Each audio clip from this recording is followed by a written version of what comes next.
2020 debt service, it was 572,841. That will remain at or near that level for the next 9 years, and as much as the EDC sales tax no longer be encumbered, the process is be encumbered. The process is underway to use future EDC revenue to pay debt service for the new fire station. Preliminary numbers indicate that about $550,000 to $600,000 will be required to pay debt service on the new fire station from EDC. Okay. We are recommending a step increase for all eligible employees, and our step increase is 5%. And we're looking at a 17% increase on health insurance, which represents $169,000. The good news is that we have a broker that is negotiating that down, and every percent that we can negotiate down will save the city $10,000. Sales tax status, we have put the sales tax at it's estimated $2,250,000, and I won't go into it, but our sales taxes remain strong. As you're aware, a third of that, $750,000, goes to EDC, and $1.5 million goes to general fund to operate the city's general fund. If you'll look at this page here, it's a small page with a lot of numbers on it. This is probably, in my opinion, the most important part of looking at the budget. This is a history of our values, a history of our wages, a history of our water, sewer, and garbage bills. And it's a great tool to see where we were and where we're going, and to see if these things have been increasing at a reasonable rate or been increasing very, very sharply. Down at the bottom, you can see our total tax rate by that line. Back in 2007, our tax rate was actually higher than it is today. And right now, our tax rate is we're hoping it'll be 76.16 cents. And it was at 78 cents back in 2007. But anyway, if you'll look at this, you can look and see what the water bill was in 2004, what the water bill was in 2012, and you can see what the rates are on those water bills and all the city's bills that our fee schedule. You can also see at the very top of the values, if you look at the values, in 2004, our values were $407,310,580. That's doubled in, I guess, what, 16 years? But if you'll notice, back in 2010, our values jumped to 744, then 777, then 761. And that's when the Super Kmart was being used as a warehouse for Motiva, and all that inventory we got to take advantage of. Now, in hindsight, we did something that we probably shouldn't have done. We lowered the tax rate when we had those increases and those temporary increases, not in property values, but in inventory. And chances are, if we get that opportunity again, we won't do that. Good news or bad news, as of today, there's nothing in the Super Kmart. So all these numbers are without the benefit of anything being in the Super Kmart. Trying to lift my finger through this mask. It's not easy. Okay. Now,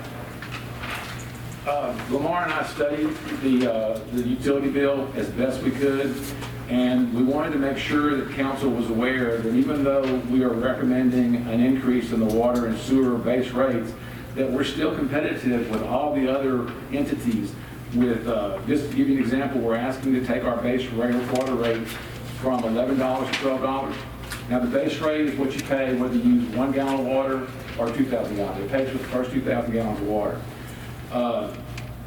Orange is $10.92, Beaumont's $13.69, Bridge City is $13, Pinehurst is $10.50, Port Neches is $13.50, Viders is $14.74, West Orange is $20.52, and Neyland is $10.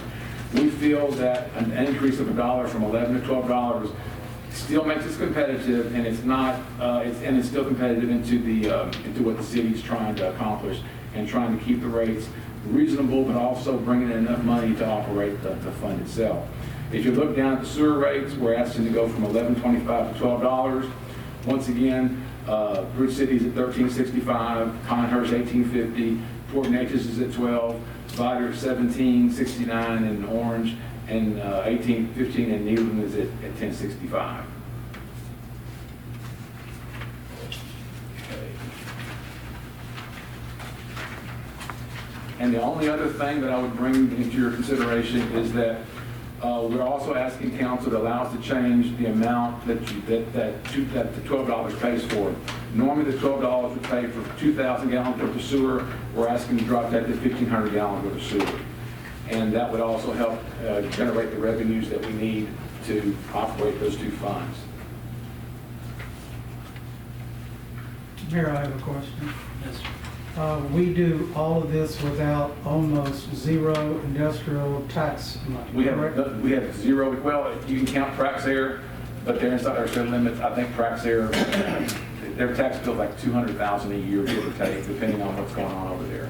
But Port Neches is 3.5 million, Nederland's 5.5. Oh, yeah, we don't have any revenue from industry at all. If you would also, the budget is just about balanced, and once again, that's contingent on everything working with the formula. If you look at the summary on the first page, you can see our tax revenue, our permit fees, miscellaneous revenue, and transfers. And there you see the current budget has us at $10,696,410, and the new budget will have us at $11,052,710. And each separate department is here, and we will go over this in more detail with department heads at a future council meeting. But this shows you the current budget, it shows you the department request, and it shows you the administration's recommendation. So with an $11,088,377 expenditure, we still have to cut about $35,667 from the budget. But remember, if we can get the insurance premiums down by just 3%, that should balance that out.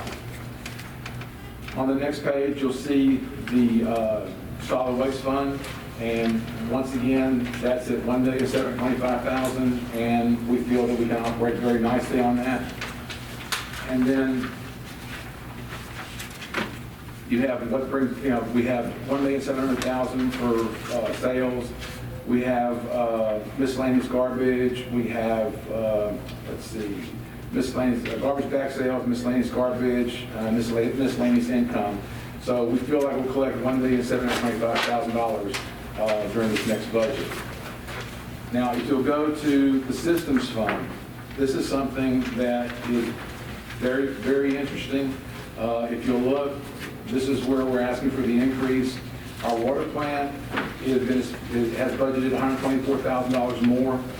Our wastewater plant, $41,000 more. Customer service, $3,000 more. And water distribution, $67,000 more. And that's basically just trying to keep things the way they are and not lose any ground. Now, if you go to the very last page, I think it's something that's very, very important. This is where we get our money from. And if you'll notice the very top thing there, septage hauling income. That is what we use, or that is what we do to help subsidize this department and this fund. We let trucks come in from the refineries that have the Johnny-on-the-spot waste, and we charge them anywhere from, is it 8 cents a gallon? 9.2. Pardon me, more? 9.2. 9.2 cents a gallon to treat that water. And that generates us sometimes between $400,000 and $500,000 a year. That's put directly against the water and sewer utilities, and it helps subsidize the citizens' bill. Now, what's interesting here is that, to give you an idea of the difference, you pay $3.55 for 1,000 gallons of sewer to be treated, okay? The refineries pay $922 for 1,000 gallons of sewer to be treated. So to answer your question, Councilman Hollier, no, we don't have any industrial revenue, but we found a way to get industrial revenue, okay? So that has been going on for about, 10, 12 years now? Yeah, about 10, 11. Yeah, and it's grown every year. That is one item of revenue that you will find in our revenue stream that you will not find in any other city's revenue stream. Correct me if I'm wrong, that was with a $145,000 investment to put the system in? Yeah, that's about right. Yes, About right. Okay. So $145,000 and $5,000 Well, a year income. Yeah, this year so far, it's generated $412,000, and we still have a couple more months to go. And it's a good moneymaker for us, and what I like to also push forward is it helps keep our rates lower than they would be without that. Because if we didn't get the $400,000 from there, we'd have to either lower our expenditures or raise our rates. Anyway, I can't emphasize enough how important it is to look at this page right here, especially if you're looking at where we've been. It gives you a history of exactly where the city's been, what the city council has authorized and not authorized. It even shows that in 2018, we took a salary freeze. And of course, if you don't have this in front of you, you can't remember. It's kind of like a baseball game. Unless you count everything, you forget who made that last out, and you forget what the count is. Well, this allows us to see exactly what the count is, and we've had the same tax rate for 2019, 2020, and 2021, and we hope to keep the same tax rate. And if you'll look at the total water, sewer, and garbage bill, it's been between $75 and $79 all the way from 2013 to 2018. Even at a 5,000 gallon average, it'll be $70.18 instead of the 7,000 gallon average. So I think that we can do a balanced budget without much of a problem. I think that we can give our employees a well-deserved step increase, and I think that we can keep the tax rate the same or possibly even lower it a little bit if we needed to stay away from having to have an election. Any questions? Do you have a timeline on those final figures?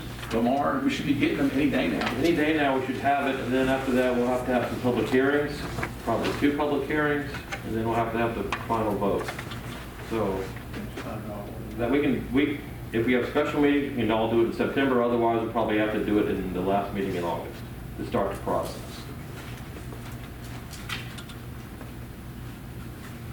Any other questions over the general overview? Thank you, Dean. You're welcome. Thank you, Lamar.